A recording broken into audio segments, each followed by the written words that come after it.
My name's Aaron Matthews, and I am a trustee of the Gloucester Railway Carriage and Wagon Museum. We've been asked by the friends at the Civic Trust to hold a presentation today on the Gloucester Railway Carriage and Wagon Company and ourselves.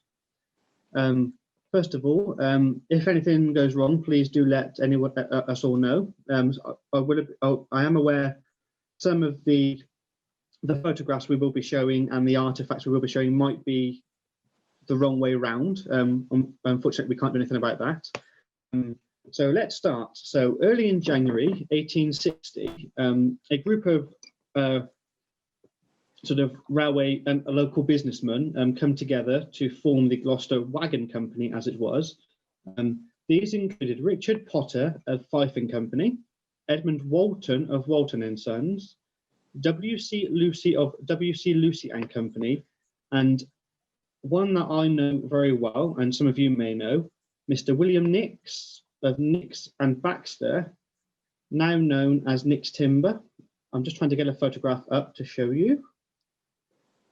Here's Mr. William Nix of Nix Timber. Hope you can all see that. So this is one of the founders of the wagon company. I also used to work for the company itself a few years ago. So that's Mr. William Nix of Nix and Baxter, now known as Nix Timber. Next, we have two outsiders of the company. One being Richard II Smith, who was goods agent for the Great Western Railway, and also Mr. John Nuthall Brown. I've got another photograph to show just now of Mr. Brown.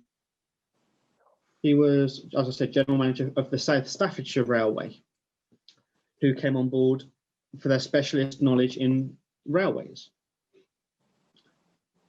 The founders thought Gloucester would be a good place for such a business. And the reason for that was they could supply goods wagons to South Wales, Staffordshire, and other mineral districts of the UK.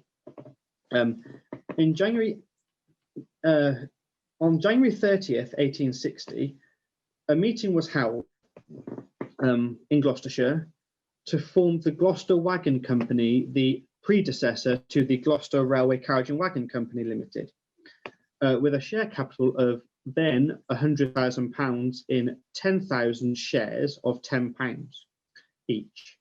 That is approximately 5.9 million today. The first general manager, which I don't have a photograph of, sadly, was Mr. Isaac Slater. A great day came on the 10th of April 1860. The first stone of the workshops was laid, with underneath it a selection of coins, these being or including a florin, a sixpence, fourpence, threepence, and a parchment of paper inscribed with the directors of the company and the current first general manager. Now, I think if all goes well, my father is on the other end of the discussion, who has two coins from pre-1860s he would like to show us. Over to you. Paul.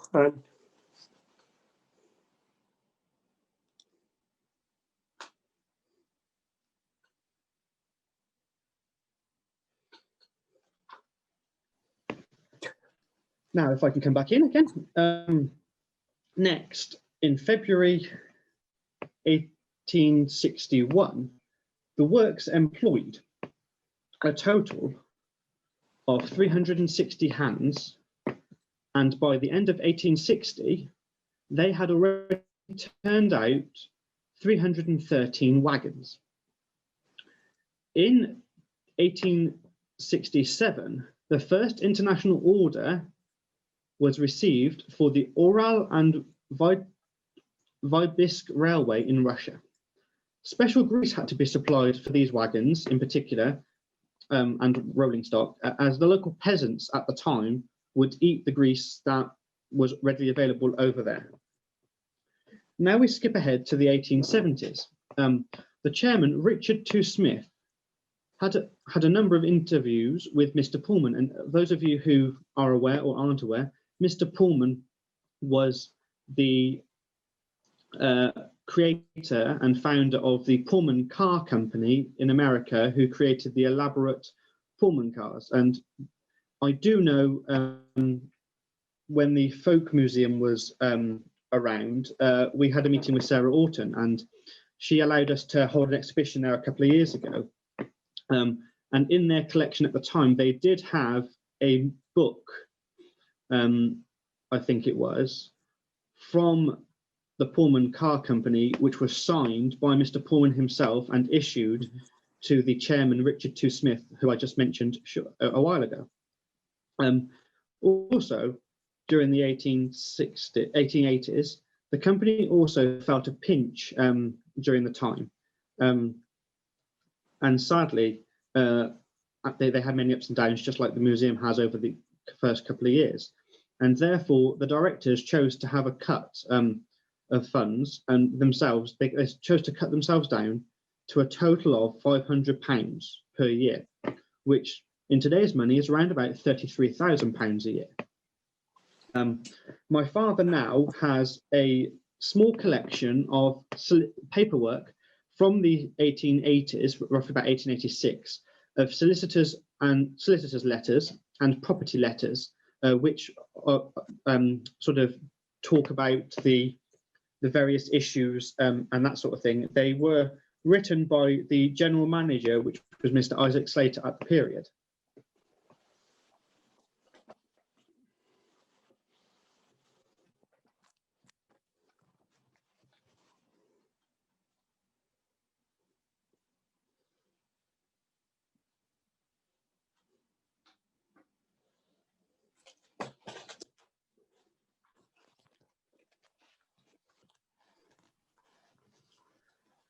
Next, we skip ahead a little bit more, just 1 year, to 1887.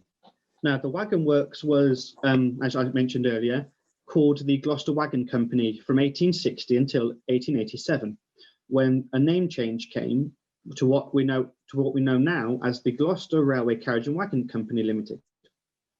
And now we skip ahead a bit further to 1894.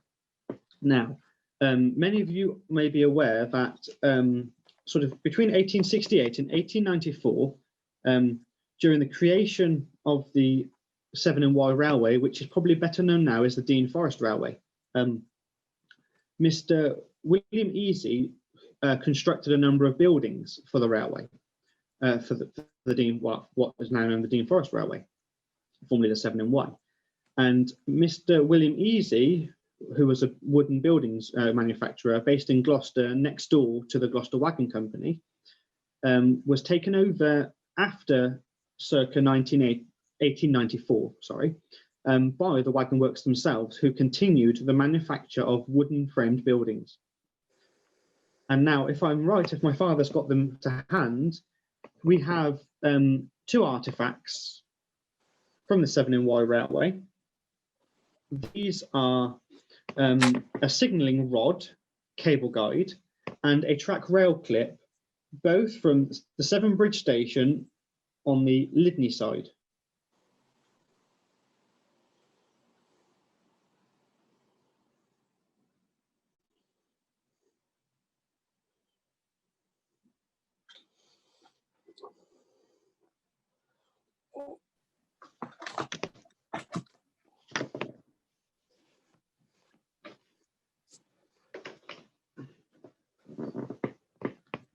And now we go further ahead to 1896. Now, rather interestingly, we do have a poster, which hopefully my dad can show you shortly, but not quite yet, of the Brighton and Rottingdean Seashore Electric Railway. Now, this collection of vehicles were nicknamed Daddy Longlegs, and they were designed by Magnus Volks of the Volks Electric Railway, based in Brighton.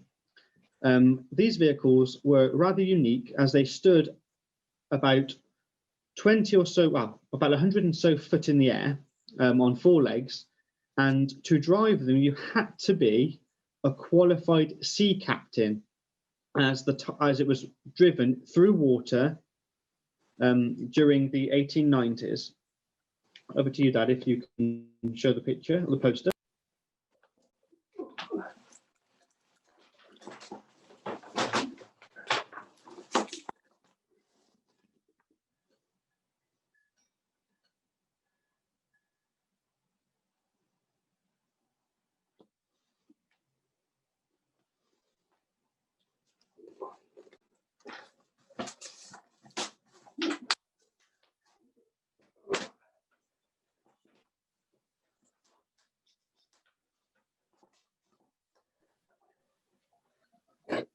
Now, I do also have, obviously that was a poster with a painting on.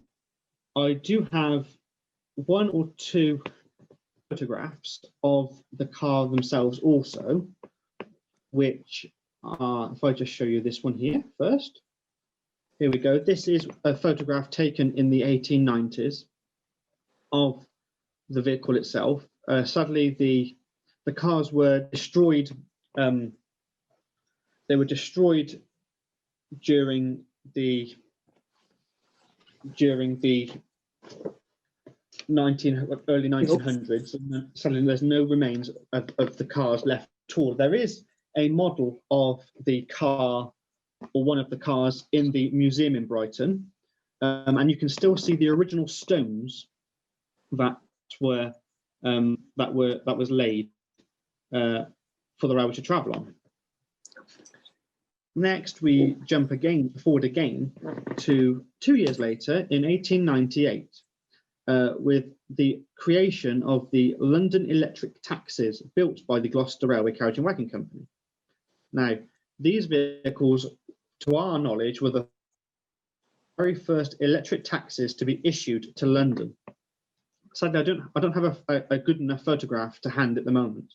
But we would be happy if you email us. We can show these photographs and things that I've mentioned in this presentation today. Now, we jump forward again to 1899, so another year later. And between 1899 and 1902, for those who are aware, there was the Boer War, which was fought in areas like South Africa. And the museum, or the company, originally built ambulances for this period in history. They built horse-drawn ambulances for use during the Boer War. Now, again, jumping ahead again to 1910 this time, my father will shortly show you, hopefully, if all goes well, a long service medal that was issued to a Mr. Charles Meadows. Unfortunately, we do not have a certificate, but we are aware that certificates and medals were issued together during this period. This certificate is for 50 years service from 1860 to 1910. Yep.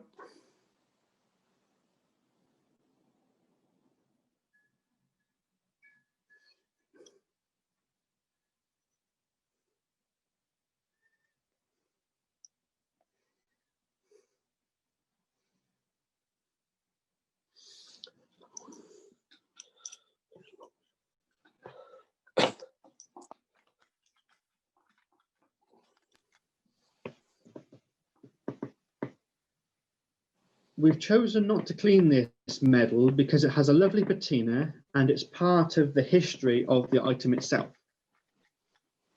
Now we go to 1911, where a new chairman came on board, and this time it was Richard Vassar Smith.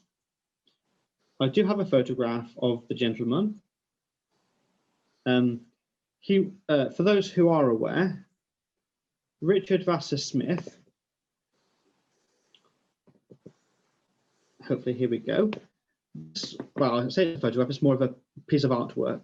Richard Vassar Smith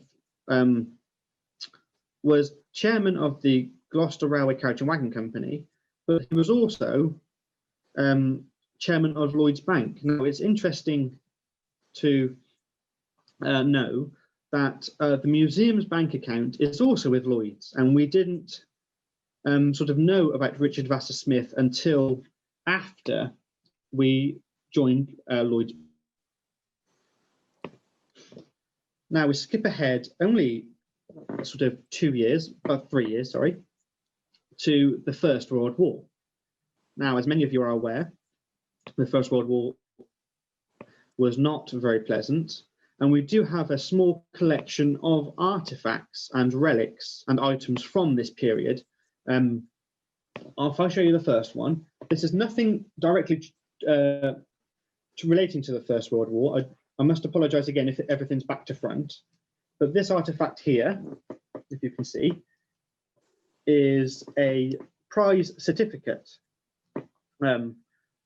issued to a Mr. Cornwall, and it's been scribbled on by the company themselves, and it states, Gloucester Railway Carriage and Wagon Company Limited, Employees Horticultural and Industrial Association, Saturday, July 24th, 1915. Section has been scribbled out, and they've put drawing competition in place. Special prize, box of drawing implements or instruments awarded to S. Cornwall. So that's a lovely piece of artifact from the 1914-18 war. Now, I do have a couple of photographs I will show you, but first I'd like to show you this little model. The original, or one of the originals, does survive. It's in preservation on a heritage railway in the UK, and this is a lovely little model of a Gloucester-built ambulance wagon.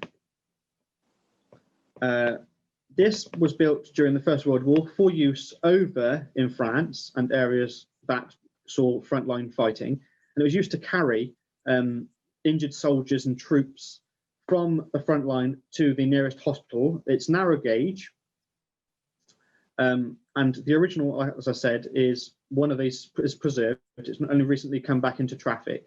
And inside, I'm not sure if you can see, but inside there's stretchers and other items inside. They're quite a highly detailed model, but if you don't want to, if you'd like to go and see the original, I can find the exact location for you. And now, if I can hand over to my father, Paul, who has a wagon plate for a general service wagon. I have a photograph, but I'll show you the photograph after my dad's shown you the plate itself. He also has a World War I medal he'd like to show, but obviously during the First World War, the wagon works manufactured ambulances, both horse-drawn and railway related, stretchers, and many other artifacts and items that sadly no longer exist. But as I say, we have a small collection of artifacts that we'd like to show you. Here you go.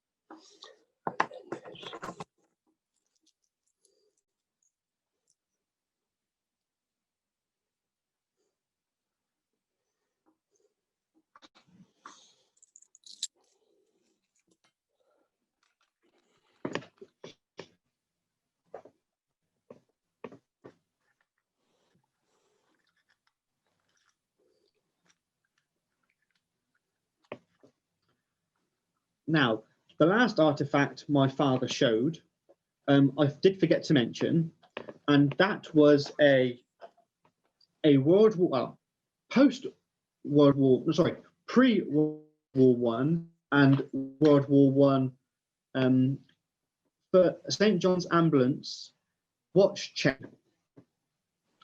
which dates from around pre-1916. I think it's 1909 to 1916. And now, regarding that plate my father held up, which said Wagon S, if I can just show you this photograph of an example. It was not a Gloucester-built example, sadly, as far as I'm aware, but it's an example all the same. Now, this is a horse-drawn general service wagon, which dates from around 1915 itself.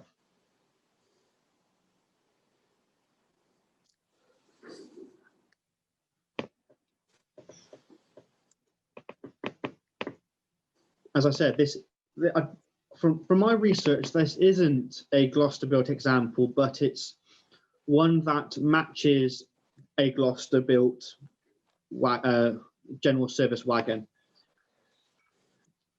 Now, again, we sort of during the war,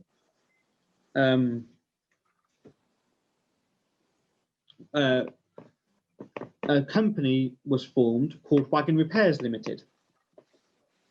Now, Wagon Repairs Limited was formed or registered on the 5th of March 1918, and it was owned by 5 companies, various companies in the UK, these being Charles Roberts, the Midland Railway Carriage and Wagon Company, the Metropolitan Railway Carriage and Wagon Company, Motherwell's Hurst Nelson Company, and the Gloucester Railway Carriage and Wagon Company. Their specific aims were to carry out in the UK and elsewhere to trade or business of repairing, rebuilding, reconstruction, repainting, altering, converting, equipping, adapting, making fit for traffic, supplying and detailing with railway and other wagons, trucks, coaches, carriages, trolleys, vans, vehicles, and other repairing of wheels, axles, and components. Basically, it was to sort of look after, maintain, and repair and restore wagons owned by the companies that were mentioned and those of other companies. And if I'm right, my father should have to hand an example of one of the plates from this period in history. Here you go.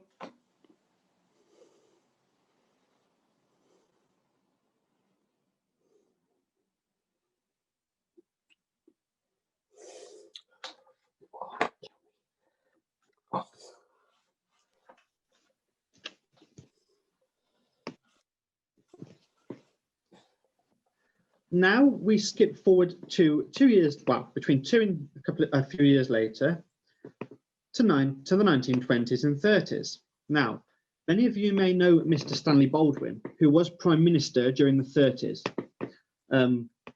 Well, I'll bring up a photograph of Mr. Stanley Baldwin.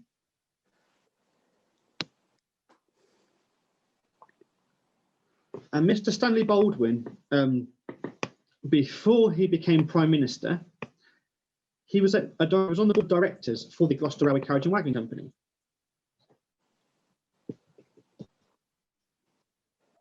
And there, hopefully you can see the photograph now of Mr. Stanley Baldwin, but he was, before he became Prime Minister in the 1930s, he was a director on the board of directors at the Wagon Works. Now, another interesting fact is from we skip forward to 1931 now. And if I'm right, hopefully I have a photograph, another one to show you. This time it's of Sir Leslie Boyce, first Baronet. Hopefully the photograph will come up now in his regalia.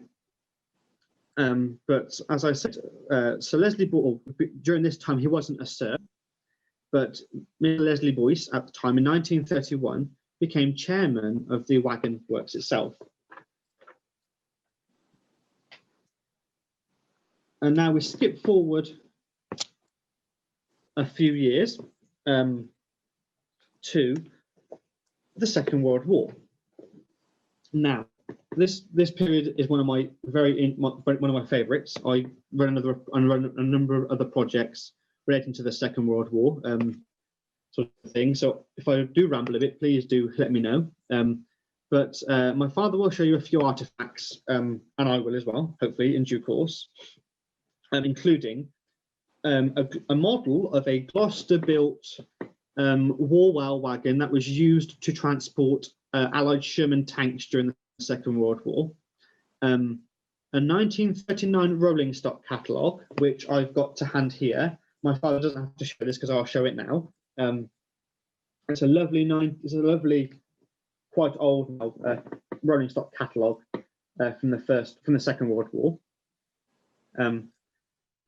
It features a lot of information, many of which and adverts from the period. One of which I will mention now, as it was built sort of during the period. If I can find it, and I'll show you a photograph of it. And it's in this book. It's coined the Indian Prince's Travel Palace,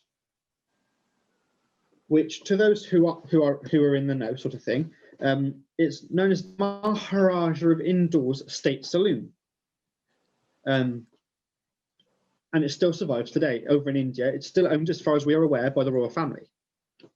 So there's a lovely artifact from the Second World War, or just before the Second World War started. We also have, which we recently acquired, a lovely little leather-bound diary cover, diary cover sort of thing. And if you can see inscripted here, it says, "With the compliments of the Gloucester Railway Carriage and Wagon Co. Limited, Gloucester," in gold leaf. And to accompany this, we acquired a lovely little wartime diary issued by the company. Here's the diary itself, dated 1942.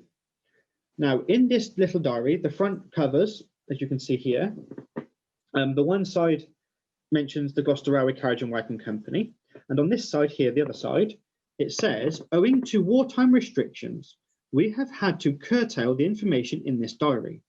All information given is correct at the time of going to press, but it is subject to variation after that date. The summertime given is that prescribed by the Summertime Act 1925.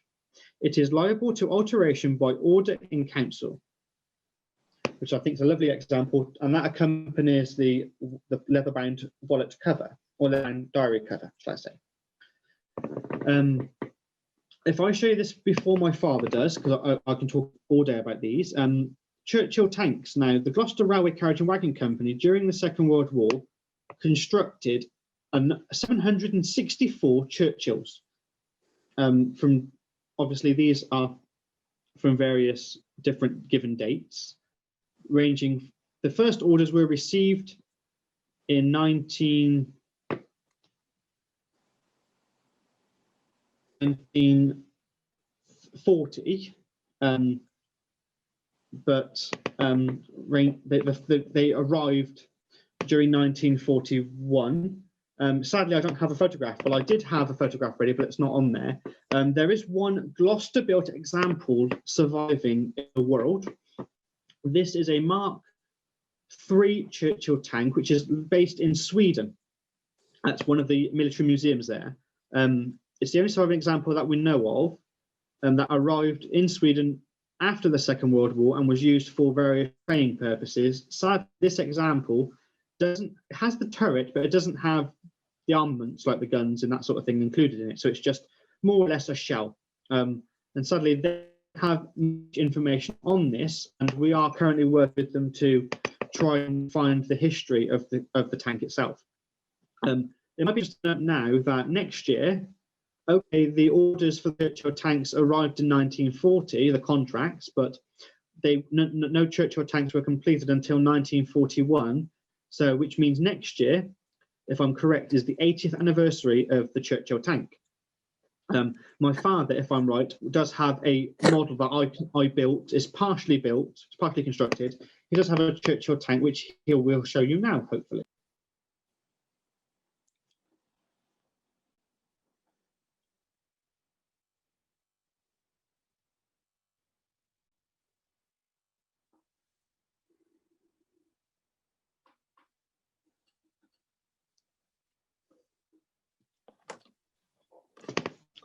well as Churchill tanks, the wagon works constructed 25-pounder heavy explosive shells, copper bands for shells, mines, TNT boxes, bomb lifting cradles, stamping and forgings for aircraft and tanks. And we have been told, but we haven't seen any records or evidence yet, that the aircraft that the Gloucester had involvement with were such aircraft as the Hurricane, which obviously many of you are probably aware that the Gloucester Aircraft Company built during the war.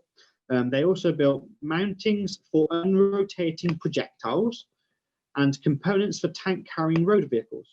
Now, it might be interesting to know, my father has a letter, a departmental letter, which I will get him to show you shortly. But I'd like to mention this because it's a bit of history that is often forgotten during the war. Now, hopefully the photograph that comes up shortly will show the artifact, the item that I'm going to be talking about briefly now.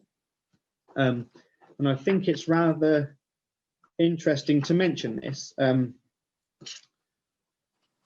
hope you can see the image now. The image, as many of you might be aware, is of the Mulberry Harbour. It was constructed for use on VE Day. Sorry, not VE Day, sorry, D-Day, for the D-Day landings.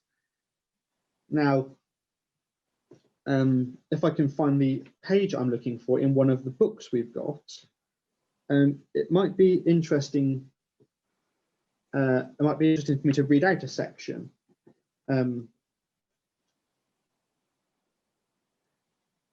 Here we go. The most dramatic part of the company's work came with two orders, which were placed on February 29th and 1st of March 1944 for whales. Whales were large steel structures designed to pivot. They looked as though they might be part of bridges, but they were really for no one in the company. But what they were really for, no one in the company had any idea, nor had the contractors for whom the orders were received, although the name suggested that it might be something to do with shipping. What everyone did know, however, was that it was a project of electrifying urgency. The work went on day and night, one shift coming on and another went out to dinner, and uniformed men being drafted from the army to help out. Only when the story of the Mulberry Harbour was released to the public did the men realise that the whales on which they had been working were the vital the long floating keys to rise and fall with the waves. Now that is a rather interesting point to make, because it's no one really knows the history of these, and until I found this book, I didn't know.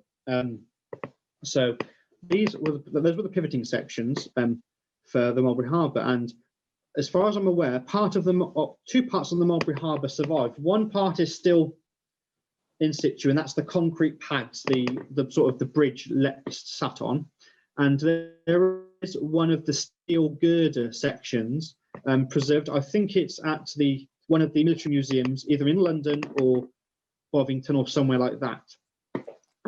Now I'll hand it over to my dad, who has a departmental letter that was sent in-house after someone suggested something to do with the war. This artifact is dated 1943.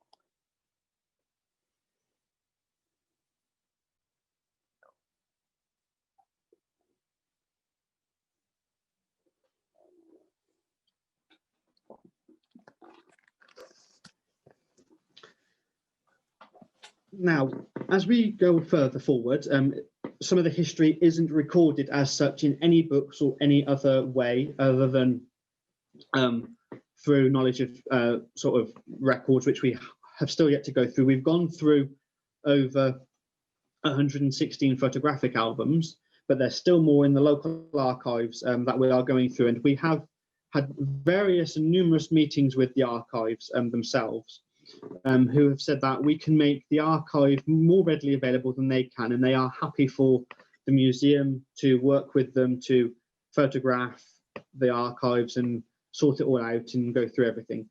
But now we move on to post-war, 1948, and for those who can see behind me, I have a map dating 1948. This is a photocopy of a map that is held at was the Life Museum, or the Folk Museum, which is now taken over by the Civic Trust and is now called the Folk of Gloucester. Now this map is the entire work site, and it might be interesting to note that the only surviving section of this site or building that survives, if you can see, is this red building here. There's a red line going through it because the building is divided into two sections, and the front section nearest Bristol Road, many of you might know as JDR Carting, which is according to this was the paint shop, stores, pipe fitting shop, and various other shops.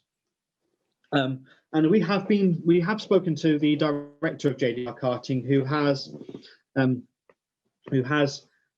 sort of allowed us access to the building on more than one occasion, and we've shown people around, and they do have, if you go into the lower half of the site, in where the kids can have a go on various things, they do have, if you look in there, you can see the roof, and it's got curved sections within the roof.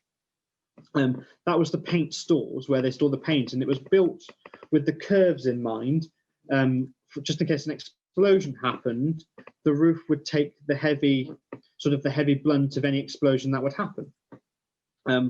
Now we move on to a couple of years later. Now we're moving to the 50s. Now, the first part of the 50s, we had the Festival of Britain, which many of you might know happened in 1951. Now I have a lovely example here of a book that was produced by the company during the Festival of Britain, and I might be interested to I'll show you. Here's an overview of the works, if you can see. Bristol Road in the foreground, and that large building in the middle is the JDR what is JDR Carting now, which is a lovely book. It's also got here we are talking about the Maharaja coach, the Maharaja of Indoors Carriage State Saloon. Here's a lovely sort of photograph of the carriage and the interiors. That was produced in 1951, for the Festival of Britain. And now, I did forget to mention earlier, during the 1930s, that as well as obviously a lot of the construction for World War II happened, in sort of 1934 roughly, the works constructed had an order from the Great Western Railway at Swindon to build the diesel rail car. Now, this is a model of one of the Gloucester built examples, number 8. Unfortunately, none of the Gloucester examples are preserved, unfortunately. There's one Swindon built example, which is more of the square ended. And there's an earlier built example, which is very similar to the Gloucester built one, but not a Gloucester. There is also, there were various contracts that Gloucester had for these, including a prototype buffered example and also the prototype parcels model example. Unfortunately, like we said, none of them are preserved at all. Now we move forward again, sorry for going back, to 1956, when someone who held quite a high involvement in the First and Second World Wars, his name was General Sir William Duchy Morgan. And if all goes well, I do have a photograph of General Sir Duchy Morgan. and hopefully it will come up on the screen now. And General Sir William Duchy Morgan became chairman of the wagon works during the 1950s and 60s. And here's a photograph of him in his uniform. And he also, as well as being obviously taken quite a high role in World War I and World War II, he was also in charge of the Mediterranean Theatre of Operation, which obviously many of you might be aware of. Now we have, or my father has, shall I say, a wagon plate, which is commonly referred to as a D plate because of the shape of it. This example is B424609, lot number 3032, built 1957. Now, from research, we have managed to find a possible example, which is very similar to the Gloucester built one, and that is located on the Dean Forest Railway. It's a ballast wagon. So if I can pass over to my father, who will show you this.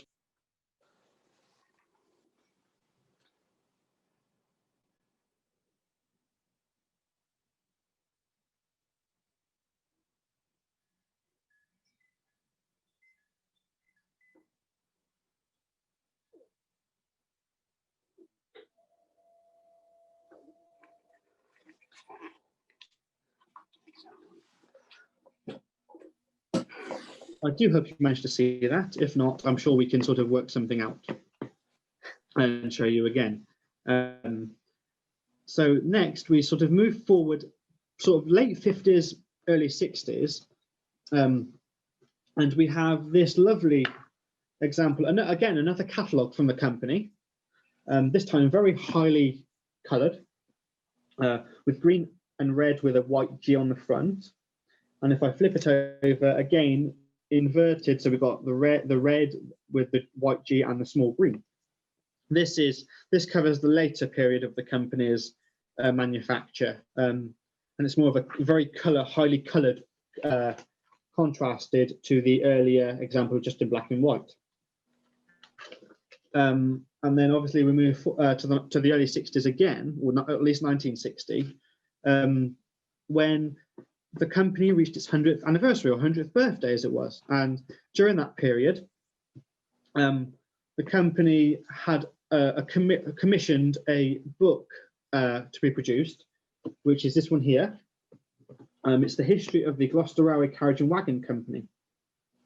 Unfortunately, this only goes up to about the late 1950s, early 1960s, and I'm currently, with this and other records, writing a new book to complete the history, as the company sort of went defunct or closed down after being taken over in about 1994. And this book has a sort of foreword by the gentleman I mentioned earlier, General Sir William Morgan. So that's a lovely book. That's the one we've got in the museum collection. And this book is what I also read that section out regarding the Mulberry Harbour. Now, this is where the history sort of fades away as it was during the period. Obviously, I did also forget to mention earlier on that during the British Railways period, so 1948 onwards, the wagon works constructed various sort of carriages, Mark I coaches, DMUs, and I do have two examples in model form of the DMUs that were built by Gloucester during the 50s and 60s. This example here is a Gloucester example of the Class 122 diesel multiple unit, or in this case, it was a rail car. They were commonly nicknamed bubble cars. If I show you the end, that's the tail, the end, the back, and there's the front end. And the next example I'm going to show you, quite a few of the Class 122 survive. There's one locally on the Gloucestershire-Warwickshire Railway. The prototype is currently located on the South Devon Railway. And the next one I'm going to show, I've got two parts to this this example of this model. First of all, I'll show you these. These are original British Railways drawings, as it was, but they were quite common. The Gloucester built Class 128 parcels unit. These are sort of the more recent examples of the GWR parcels unit. One example here is of the non-gangwayed variety, which is BR drawing 644 and a lot number 30522. And this other one, which sadly before we received it, it was slightly damaged before we received it. This is of the gangwayed variant, which is diagram BR643 and is lot number 30551. And I do have an example of the gangwayed version here. Here we are. This is quite a heavy model. This is the gangwayed version. If I just show you the end, if you can see on the end, you can see a gangway on both ends, that is. These were built so they could carry passenger trains as well during the period, or other sort of other sort of DMUs and that sort of thing. And it might be interesting to know these were nicknamed Scooby-Doos during the period.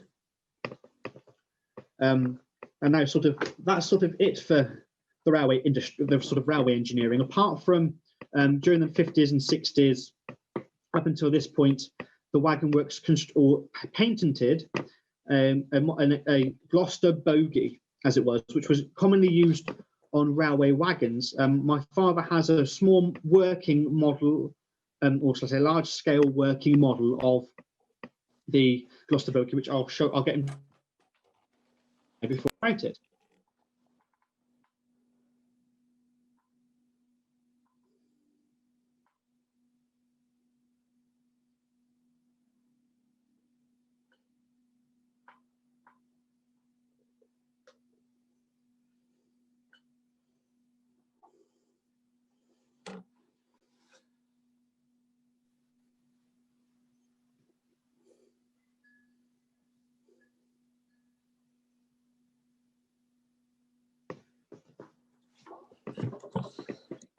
Thank you, Dad. Now that's quite a heavy model, I will admit. It's, if I'm right, it's about 3.5 inches in like track wide, and on that model, it's got working axle boxes, working suspension, and it can move as well. So it's a fully working model of the Gloucester bogie. And the last, I should say during this point, the last carriage and wagon rolled out of the works in approximately 63 and 68, roughly.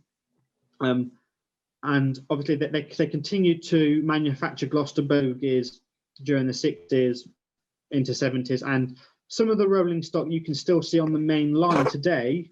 You can see Gloucester, or examples of Gloucester bogies and Gloucester suspension on the main line today.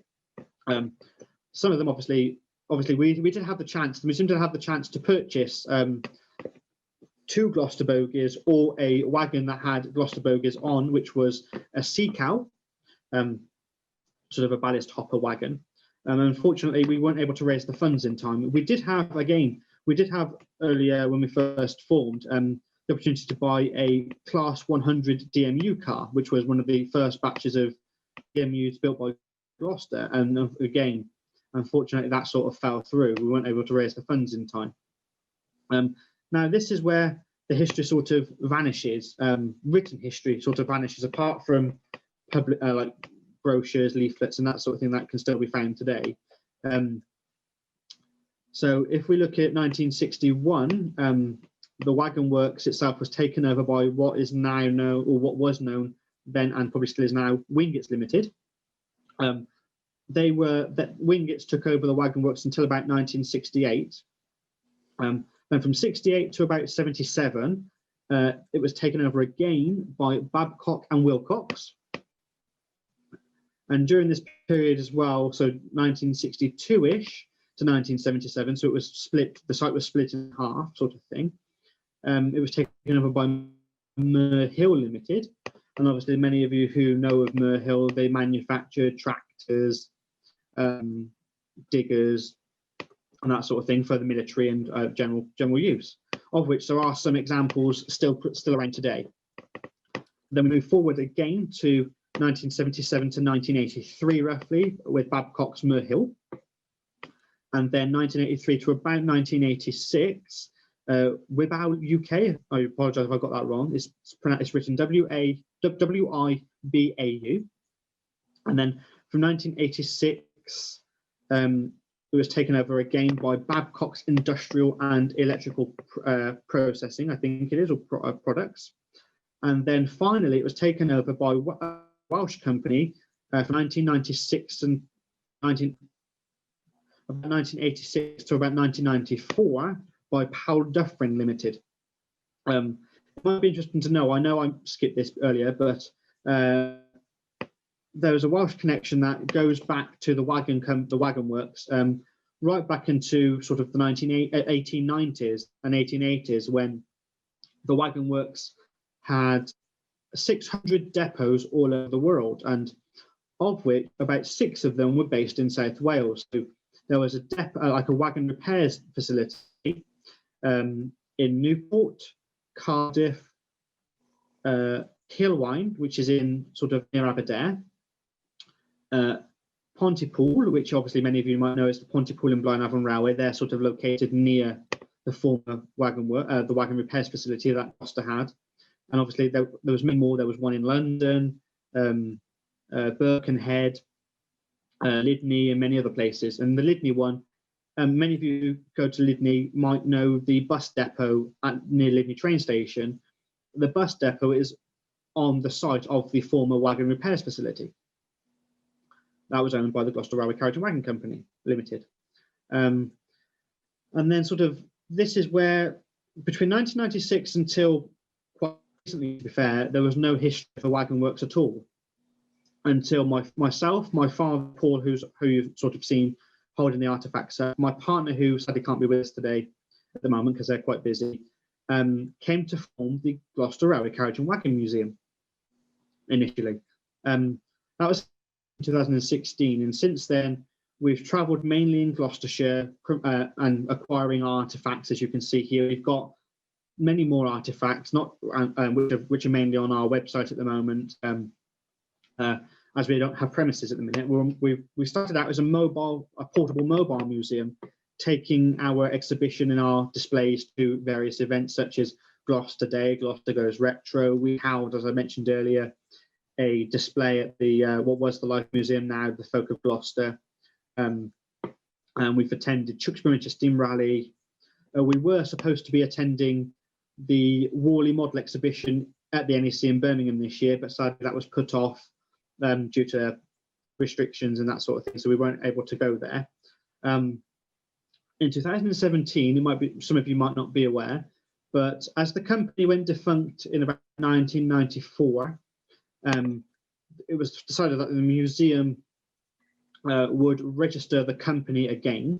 So it's registered, myself and my partner registered the museum, registered the company ourselves. So my partner and myself are both directors of the reborn Gloucester Railway Carriage and Wagon Company Limited, which isn't trading in it. It's sort of a company that is not trading until such a time where we can trade.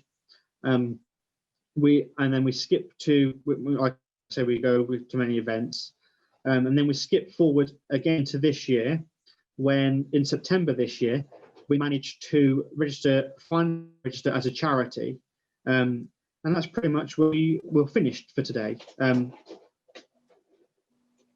Sort of thing, we there's plenty more we can talk about, but I think we'll leave it there. Obviously there's a lot more history that we haven't covered, but that can be for another day. Or if you want anything, please do get in touch with us, and you're more than welcome to email us, telephone us. You can find our details on our website, which is www.grcwm.jimdofree.com. And I think for now we'll leave it there for today. Thank you very much for having us, and we we'll look forward to speaking to any of you at an event we attend or coming to see us in the future or whatever, really. So thank you very much for having us, and I'll leave it there.